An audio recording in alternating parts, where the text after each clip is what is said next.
मैं परमेश्वर का धन्यवाद देता हूँ। प्रभु ने हम प्रत्येक को एक बार फिर इकट्ठा होने का एक मौका दिया। आइए हम प्रार्थना कर कर शुरू करते हैं। हमारे स्वर्गीय पिता प्रभु जी, हम आपको धन्यवाद देते हैं प्रभु। हम विनम्रता से प्रभु आपके चरणों में आते हैं। आपके वचन को जब हम सीखने के लिए जा रहे हैं प्रभु, हम एक एक को आवश्यक बुद्धि और समझ आप दें प्रभु। पवित्र आत्मा, आप वचन को हमें खोल कर दें। हमारे मनों को भी प्रभु जी आपके वचन के लिए खोलें। हम एक एक से आप बात करें। नम्रता से हम आपके चरणों में हैं प्रभु। आए कि सब बात को हम आपके हाथ में सौंपते हैं। सारा आदर महिमा केवल हम आपको देते हैं। प्रार्थना प्रभु यीशु मसीह के नाम से हम मांगते हैं।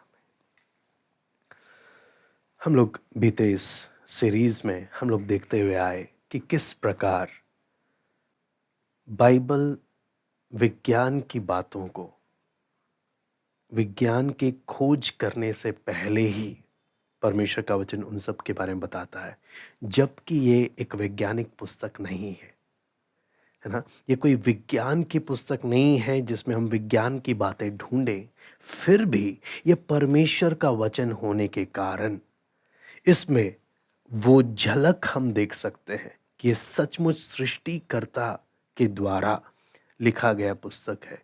क्योंकि उस समय के लोग भी उन चीज़ों की कल्पना तक नहीं कर सकते थे जिस चीज़ के बारे में परमेश्वर का वचन बताता है। उस समय विज्ञान तरक्की करते करते वैज्ञानिक उन बातों को समझने लगे और बीते कुछ सदियों में उन्होंने उन बातों की खोज करी। जबकि इससे पहले परमेश्वर का वचन इन सब के बारे में बताता आया। मेडिकल साइंस का हमने देखा, अय्यूब की पुस्तक से हमने देखा, है ना। और शुरुआत में ही हमने कई वैज्ञानिक बातें कुछ कुछ हमने देखा। हम ध्यान रखें, हम यहाँ पर विज्ञान की बातें डिटेल में नहीं जा रहे, बल्कि हर एक व्यक्ति कम से कम हल्का हल्का थोड़ा थोड़ा विज्ञान की एक झलक, परमेश्वर का वचन क्या चीज है उसकी एक झलक। क्योंकि जो मेहनत करेगा वो और भी ढेर सारे खजाने इसमें से ढूंढ निकालेगा। मैं केवल हर पुस्तक में से सिर्फ हल्का हल्का मुख्य मुख्य झलक आपको दिखाते हुए जा रहा हूं, जो चीज हमें सीखने के लिए मदद मिले, है ना। आज हम जिस विषय में विज्ञान में हम देख रहे हैं वो है विज्ञान और उत्पत्ति की पुस्तक से, कि किस प्रकार हम वैज्ञानिक झलक हम उत्पत्ति की पुस्तक में भी पढ़ते हैं। ध्यान रखें, मैं डिटेल में नहीं जा रहा। प्रभु मौका जब देगा हम उसके थोड़ा और खुलकर हम आने वाले समयों में अध्ययन करेंगे। लेकिन कुछ बातें हम उत्पत्ति की पुस्तक से, यहाँ पर जब हम उत्पत्ति की पुस्तक में देखते हैं तो वहाँ पर उत्पत्ति का पहला अध्याय सृष्टि के वर्णन के बारे में बताता है कि किस प्रकार सृष्टि की रचना हुई, पुनर्रचना किस प्रकार हुई, है ना, पृथ्वी कब से है, ये सब के बारे में। तो अब जाकर वैज्ञानिक लोग ये मान रहे हैं कि सचमुच उत्पत्ति की पुस्तक में वर्णित सृष्टि का क्रम विज्ञान से मेल खा रहा है। जबकि ये तब लिखा गया, उस समय विज्ञान ने उतना कुछ भी दूर दूर तक नहीं सोचा था, ना उसकी तरक्की हुई थी, है ना। और ये सबसे ज़्यादा परेशान करने वाला सत्य उन लोगों के लिए, उन वैज्ञानिकों के लिए था जो इवोल्यूशन थ्योरी पर विश्वास करते थे। यानी कि किस प्रकार इंसान बंदरों से आया और सबसे पहले सृष्टि में एक एक कर एक एक प्राणी बनते हुए आए और धीरे धीरे करके लाइफ इवॉल्व होते होते आज इंसान इस लेवल तक पहुंचा है जिसे हम इवोल्यूशन थ्योरी बोलते हैं, जो कि स्कूलों में या कॉलेजेस में और कई यूनिवर्सिटीज़ में इन सब चीज़ों को पढ़ाया जाता है ना। जबकि अगर इस विषय को कोई रिसर्च करे, सच्चे मन से देखे, ढूंढे, तो उसको मिलेगा कि वो ये एक ऐसी थ्योरी है जिसे प्रमाणित नहीं किया जा सकता। ये केवल एक अनुमान लगाया गया, और एक ऐसा अनुमान, इसके पीछे जो व्यक्ति था डार्विन, वो भी एक प्रचारक का बेटा था, लेकिन उसने अब मसीही विश्वास के विरुद्ध जाकर वो एक ऐसी सृष्टि की कल्पना कर रहा था जहां पे परमेश्वर है ही नहीं। डार्विन खुद बोलता है, मेरा जो थ्योरी है वो एक डेविल्स गॉस्पल है, शैतान का सुसमाचार है, जो लोगों को, यानी इंसान को अगर परमेश्वर से हटकर अगर जीवन के बारे में सोचना है तो वो है इवोल्यूशन थ्योरी। ये मनुष्य की चाह, परमेश्वर के विरुद्ध बलवाह करते हुए सोचने की चाह। लेकिन जब विज्ञान तरक्की करने लगा तो उन्होंने पाया कि जो सृष्टि की रचना हम उत्पत्ति की पुस्तक में पाते हैं, वास्तव में इवोल्यूशन की थ्योरी के लिए एक सबसे बड़ा तमाचा है, सबसे बड़ा तमाचा। इसलिए अधिकतर वो वैज्ञानिक भी जो इवोल्यूशन थ्योरी पर विश्वास करते थे, बोलते हैं ये एक ऐसा सत्य जो हमें पसंद नहीं, लेकिन मानना पड़ेगा कि उत्पत्ति की पुस्तक में जो सत्य लिखा है वो सचमुच वैसा ही सृष्टि की रचना हुई है ना। जिम हॉल्ट जो वॉल स्ट्रीट जर्नल है, साइंटिस्ट, एक साइंस राइटर हैं, उन्होंने भी लिखा कि किस प्रकार ये जो विस्फोट से सृष्टि की रचना हुई, ये भी परमेश्वर के वचन से मैच करता है, ताल्लुक रखता है। और जितने भी ब्लैक होल, सुपरनोवाज, ये सारी चीज़ों को जब हम देखते हैं, ये सब दिखाता है ग्रैंड डिज़ाइन, है ना। यूनिवर्स को एक परमेश्वर ने अद्भुत तरीके से बनाया करके ये यूएस न्यूज़ और वर्ल्ड रिपोर्ट में ये छापा गया कि सचमुच हमें इस बात को स्वीकार करना पड़ेगा कि इसके पीछे उत्पत्ति की पुस्तक में लिखा हुआ बिल्कुल वैसे ही हर एक चीज की रचना हुई है, और इसके पीछे सच में एक परमेश्वर है ना। सबसे पहला जब हम देखते हैं, परमेश्वर का वचन साफ साफ बोलता है ये सब परमेश्वर ने बनाया। ये सारी उत्पत्ति की पुस्तक शुरुआत में हम पढ़ते हैं, आदि में परमेश्वर ने आकाश और पृथ्वी की सृष्टि की। सब कुछ के पीछे, ये सुंदर संसार के पीछे, सुंदर यूनिवर्स के पीछे परमेश्वर है, जिसने ये सब कुछ बड़े अपनी बुद्धि के साथ, अपने महान ज्ञान के साथ इन सब चीजों को बनाया। अब जाकर, है ना, वैज्ञानिक इस बात को स्वीकार करते हैं। जॉन व्हीलर, जो प्रिंसटन यूनिवर्सिटी के में फिजिक्स के प्रोफेसर हैं, वो खुद इस प्रकार से लिखते हैं, और ये बात रीडर्स डाइजेस्ट आप अगर जानते हैं, बहुत प्रसिद्ध एक पुस्तकें हैं जो छापी जाती हैं और हर जगह उपलब्ध है आज के समय में भी।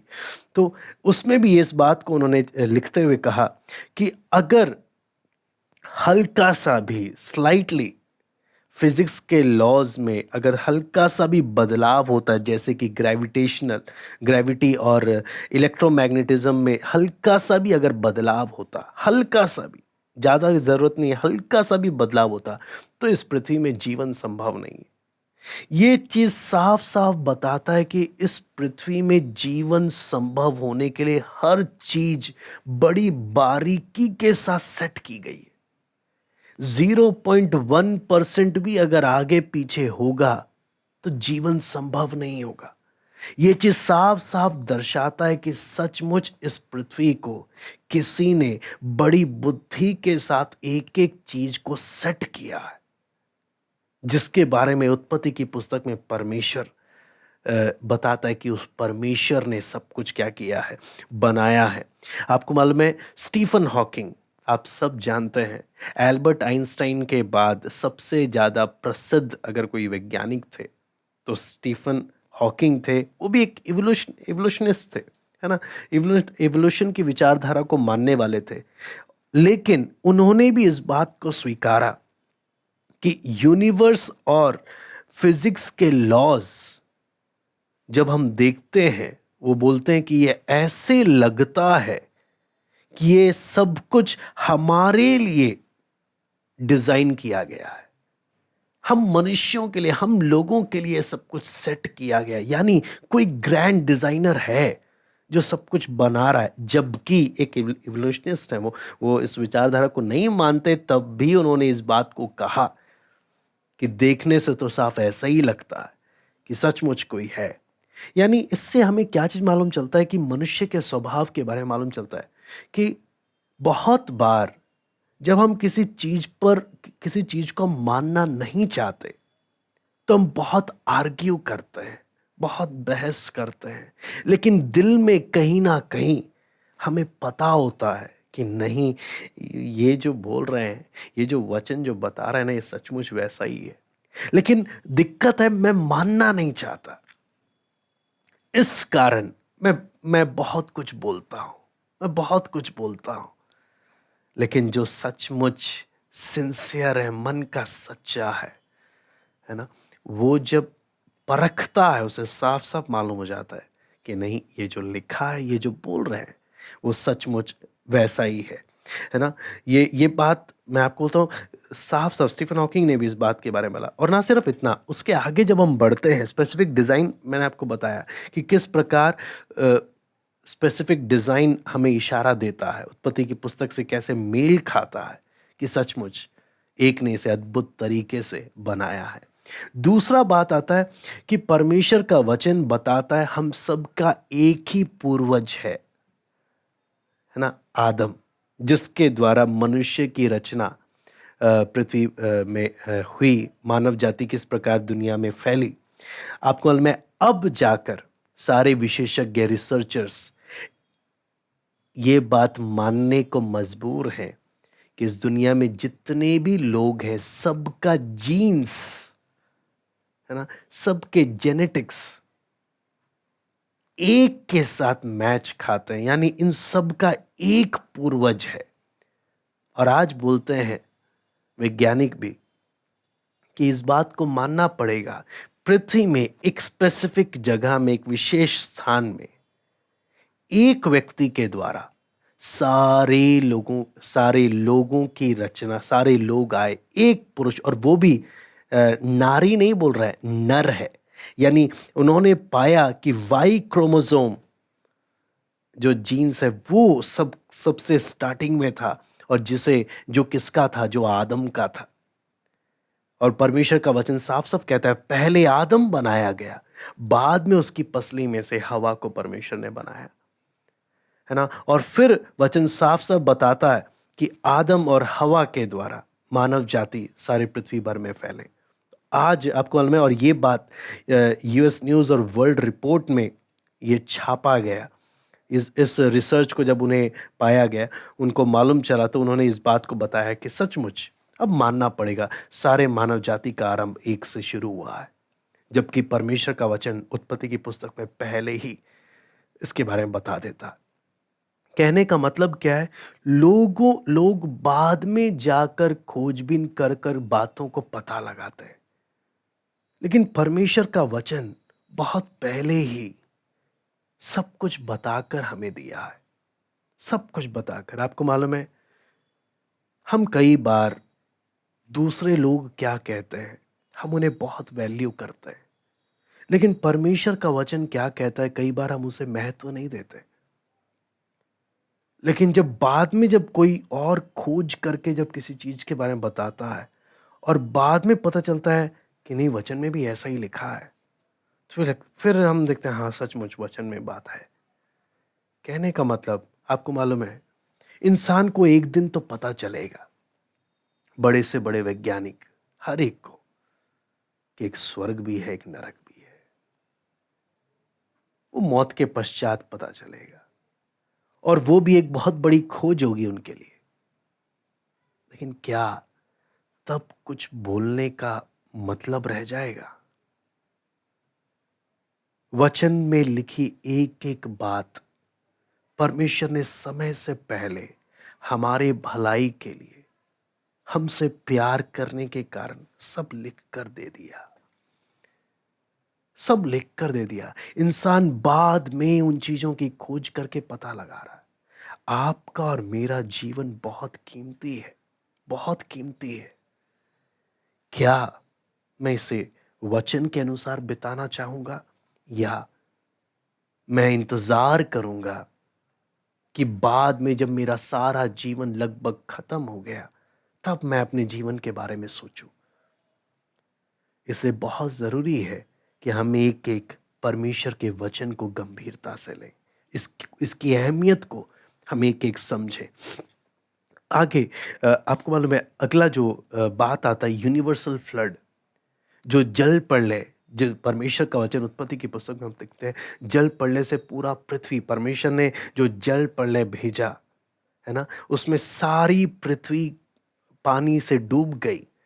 सिर्फ नूह, उसका परिवार और कुछ छांटे हुए जीव जंतु बचे, बाकी सब जल प्रलय से नाश हो गए।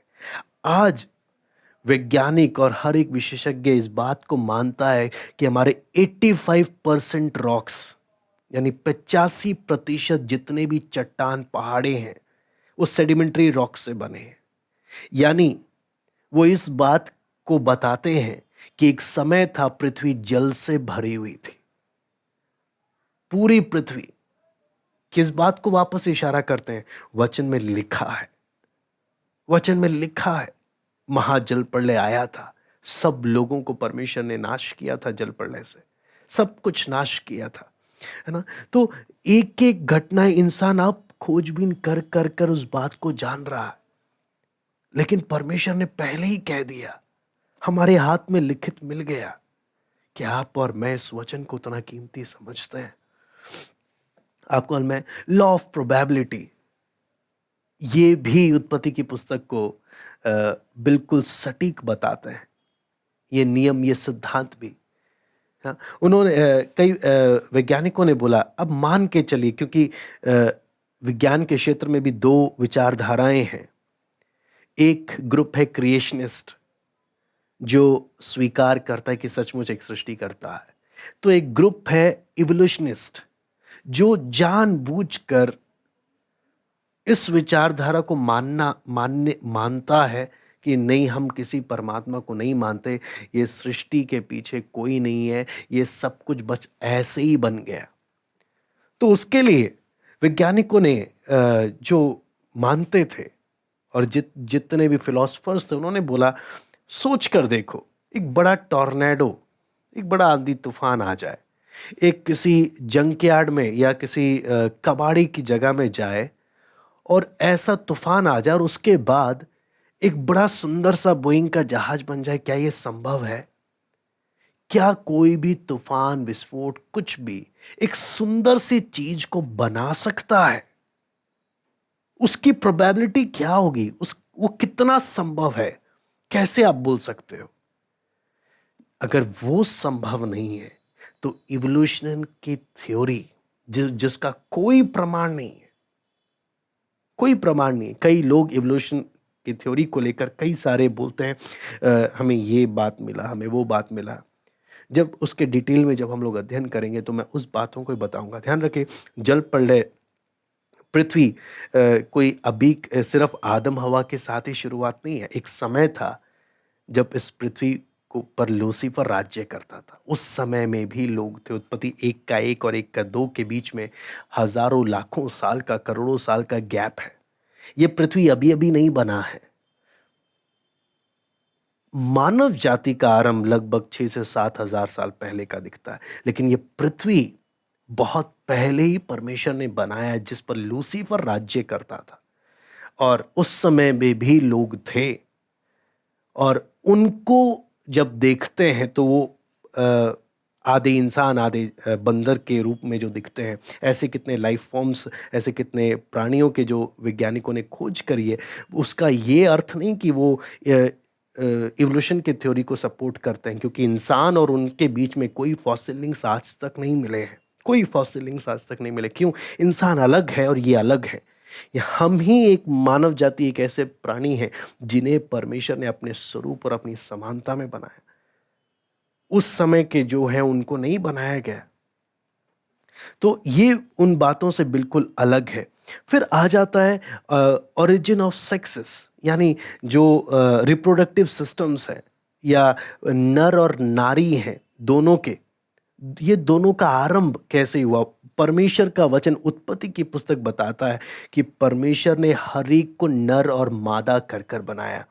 जिसका उदाहरण के लिए आप घोड़े का ले लें, कुत्तों का ले लें, है ना, इंसान ले लें, कीड़ों का ले लें, बंदरों का ले लें, मछलियों का, हाथियों का, चिड़ियों का, इन सब का आप ले लें। आप देखें परमेश्वर ने हर एक को नर और मादा कर कर बनाया, जिसके द्वारा, है ना, नर को मादा की ज़रूरत है, मादा को नर की ज़रूरत है, जिसके द्वारा आगे उनके वंशज फैले। ये सिस्टम परमेश्वर ने सेट किया है कि एक के बिना दूसरा अधूरा रह जाएगा। और ये बात हम मत्ती 19वां अध्याय उसका 4था वचन में मैं पढ़ता हूं। क्या तुमने नहीं पढ़ा कि जिसने उन्हें बनाया उसने आरंभ से नर और नारी कर कर बनाया। आरंभ से, है ना, साफ साफ प्रभु यीशु बोलते हैं आरंभ से नर और नारी कर कर बनाया। तो ये सब चीज इवोल्यूशन थ्योरी क्या बोलता है? इवोल्यूशन थ्योरी से अगर पूछा, इस विचारधारा वालों से पूछा जाए कि पहले नर आया कि मादा आई, क्योंकि अगर नर आया तो मादा कैसे आई? क्योंकि मादा के बिना अगला वंश कैसे आएगा? अगर मादा आई तो नर कैसे आया? है ना? और कैसे ये दोनों एक समय में आ गए, और कैसे इतना कॉम्प्लेक्स इनका सिस्टम, बॉडी का सिस्टम कैसे बन गया अचानक से? ऐसे कई सवाल जो उठते हैं जिनका इनके पास कोई जवाब नहीं है। कोई जवाब नहीं है, केवल अनुमान है, कोई जवाब नहीं है। तो इससे हमें मालूम चलता है परमेश्वर का वचन हर एक बात का सटीक जवाब देता है। सटीक, ये नहीं कि आपको जो अच्छा लगे मान लो, ये नहीं कि शायद ऐसा हुआ होगा। वचन बोलता है ऐसा ही हुआ है, शायद नहीं। ध्यान रखना, जब हमें कोई चीज पता नहीं होती तो हम शायद शब्द जोड़ देते हैं, है ना। जब हमें कोई बात पता नहीं होती हम अनुमान लगाते हैं। वचन जब बताता है सृष्टि के बारे में, मनुष्य के बारे में, जीवन के बारे में, तो अनुमान नहीं लगा रहा, शायद नहीं बोल रहा, बिल्कुल सटीक जवाब, ऐसा ही बना है। सृष्टि की रचना ऐसे ही हुई है, सब कुछ ऐसा ही हुआ है ना। फिर उसके बाद आता है उत्पत्ति की पुस्तक पूरे यूनिवर्स के बारे में कैसे बताती है। आपको मालूम है विज्ञान यूनिवर्स को 5 टर्म्स के साथ एक्सप्लेन करता है। वो है time, space, matter, power and emotion and motions.